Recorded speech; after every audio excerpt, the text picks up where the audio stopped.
Hello and welcome to the channel. If you haven't done so already, make sure to like and subscribe. I appreciate that so much. So, as you can see, if not by the title, you can see the the background over here. Man, Twitter, you guys are wild. So obviously, the FTC has been denied their appeal to appeal the merger between Activision and Microsoft, so the deal will be going through.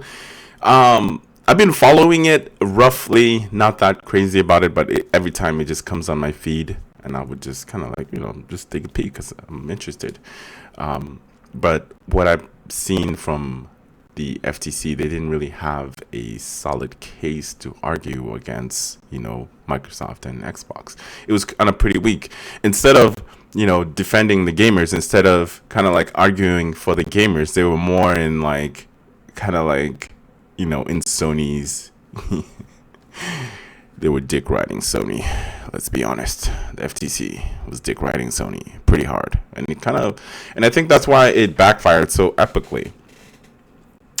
So let's go ahead and check out some of this Twitter feeds, because this is, oh my god, you guys are wild out there in Twitter. So here we are in IGN, and also I seen the FTC chair or whoever's running the FTC. I've also seen them getting questioned by the Congress, and Congress was pretty much trying to ask them like, why are you spending all of this taxpayers' money on this whole situation and the appeal and all that stuff? That costs money, and guess where the money's coming from? It's coming from our pockets. Now, I have no problem with what the FTC did. It's just how the whole thing played out. It didn't really seem like they were for the consumer. It just seems like they were on trying to protect Sony's best interests. So I'm glad the judge was able to see that and recognize it. And you could see, even if you've been following it closely, the judge was actually shutting down their lawyer for just keep asking the same fucking questions over and over again. It was just a shit show. So anyway, Microsoft acquisition of Activision has been described as the largest in tech history. Yes, it is. It deserves scrutiny. Yes, I 100% agree with it. Now, if the FTC could have just handled it a completely different way, where it's supposed to benefit us, the gamer, that would have made more sense. They should have had better argument, in my opinion. Their argument was it wasn't good. The judge saw through that. He cut through that. That judge was not playing. Now, this is interesting also because Sony has said themselves that if the acquisition goes through, that they will not be sharing any information about their next console. And so what does that mean? So what it means is Call of Duty is either going to show up a year behind, because I'm sure they're going to wait until, they're close to releasing their console for them to share that information with Xbox or, Microsoft. So either we're going to get Call of Duty late, or Microsoft is going to have to delay it until Sony releases their new console, and then Call of Duty will come up, like a couple of years later. And another thing too, since Sony didn't sign the 10-year agreement with Microsoft, so Microsoft technically doesn't have to make Call of Duty on PlayStation's platform. Now that would be stupid because you're leaving a shit ton of money on the table. Now I do agree that this whole acquisition needs to be scrutinized, and they need to go through it with the tooth comb. You know what I mean? But I just feel like the FTC has failed the public trying to prove their case. For reasons explained, the court finds FTC has not shown a likelihood it will prevail on its claim this particularly vertical merger in the specific industry.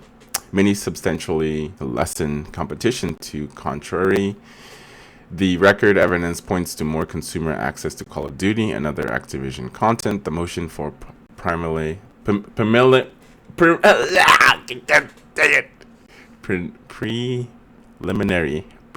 yes, I got it, injunction is therefore denied. So they were denied their appeal, so this deal could close as early as next week. I think they had until the 18th, I believe, is when the deal was supposed to close. And right now, Microsoft is working with UK or the CMA trying to find a way to make this deal go through there as well too. So there's only just 2 hurdles left. And then after that, then after that, the deal's closed. Bing, bang, boom. Everything Activision goes in Game Pass. Diablo 4, let's go. Just kidding. It's not my type of game. I don't really give a shit. Microsoft appealed. The decision and court date was set for July 28, which would be after the July 18 deadline for Microsoft and Activision Blizzard to close. However, some analysts believe Microsoft negotiated a deal with CMA to let the deal close before their quarrel is resolved. Speaking of deadline, if the deal is not completed by July 18, Xbox would need to pay $3 billion to Activision Blizzard, and 2 companies would be able to renegotiate in terms of their merger. Honestly, I feel like there's just too much money involved. Anytime there's this amount of money involved, there's no fucking way in my mind that the deal wasn't going to go through. Even from the beginning, with everything that they were going through, all the hurdles and everything, I knew this deal would go through because there's just so much cash. Microsoft has infinite amount of money, trillions. So they can hire the best lawyers and pay them a shit ton of money, whether it's $10,000 an hour or $50,000 an hour. I mean, that's a little bit crazy, but Microsoft can do that if you really are the best of the best at your job, or you're the best lawyers. You know what I mean? Microsoft will be able to afford the best lawyers. You know what I mean? So they know how to play the game. I'm telling you, man. Microsoft knows how to play the game. And they know how to grease the right palms, too, if you know what I mean. But, so, it's interesting to me how Sony's going to be able to move forward. Are they still going to keep that statement that they said that they're not going to be showcasing their PlayStation 6 or showing PlayStation 6, sharing their information with Xbox, Microsoft? I don't know. I think that's a dumb move. I think they should just, give Microsoft the information for your next gen console so they can develop Call of Duty, so when it comes out, it'll be released in the same time frame. But who really knows whether Call of Duty will be going? I'm assuming it's going to go to Game Pass, so that's why Sony has been fighting this whole thing, because they don't want that kind of an advantage. But Microsoft is Microsoft's trajectory is all about trying to put as many not gaming console, but just gaming services on their Game Pass as much as possible. Because if you have all these different companies, right, and they're all trying to develop their own thing, all different things, etc. Like, for example, when we're playing on your PC, you have different launchers. You have your freaking EA launcher, then you have your Blizzard, then you have your Ubisoft, you have GOG, you have Epic. So you have a shit ton of, launchers to play those specific games from those manufacturers.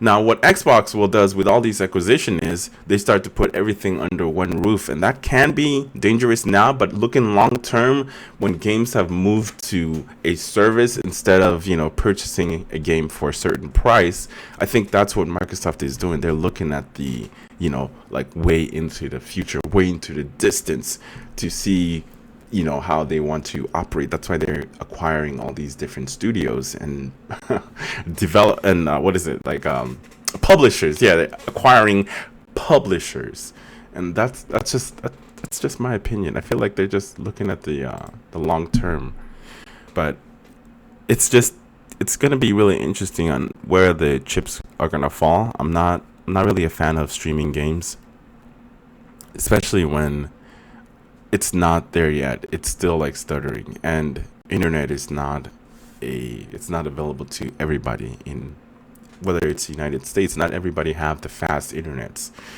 and across the world, forget about it. So streaming, we're still years and years and years and years away, but it's slowly starting to be implemented. But we'll see. I think Google really had it good. Stadia was a great service. I didn't have any problem playing the games. But it was Google, and Google just, it wasn't, living up to their standard or whatever. But this whole situation, thank God, it's over.